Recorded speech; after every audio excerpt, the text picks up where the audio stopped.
So I'm out in the garage with my snowplow four-wheeler, and you can see from the blade I have not been taking very good care of this thing. I'm gonna have to re-drill holes, replace this wear blade, and put in all new hardware. So this is a 60-inch blade. Unfortunately, I couldn't get flat stock at bigger pieces than 48 inches around here, so I ended up just ordering one that included hardware off of Amazon. So the first thing I'm going to do is disconnect it, flip it over, and we'll take a look at all the damage to the bolts, which I'm also going to have to replace. Hoping this new piece works out and we can get a new wear bar on here, and we're supposed to get a snowstorm starting tomorrow night for the next 48 hours. So I'm trying to get this thing done tonight.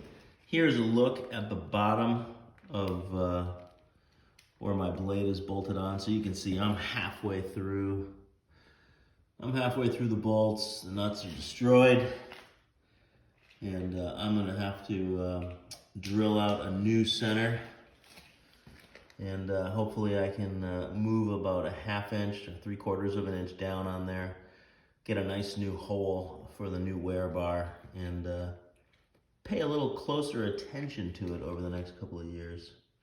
So I'm gonna grind all these off. The new wear bar I got, it is 60 inches. It's a little thinner gauge, and it's not quite as wide.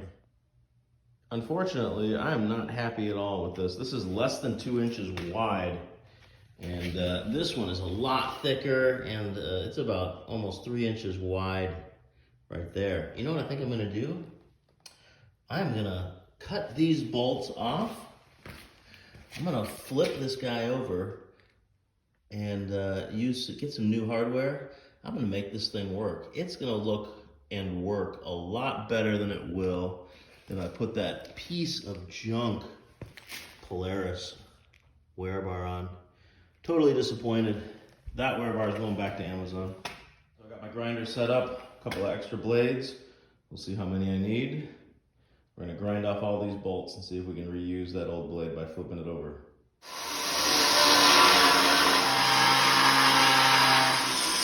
Like I said before, I decided not to use that Polaris piece of junk wear bar. So what I did was I did flip this bar over. I added some washers where the metal is thinner. These are actually 1 inch long 5/16 carriage bolts, all stainless. And I'm gonna crank the hell out of these things. And I think this wear bar will give me a few seasons. And when I do find a nice 4 inch wide, 60-inch piece of flat stock, I will use that instead. But this is gonna work out just fine. All I got left to do is tighten my hardware. I did give it a spray of Rust-Oleum black primer, and that should be all set for tomorrow's snowstorm.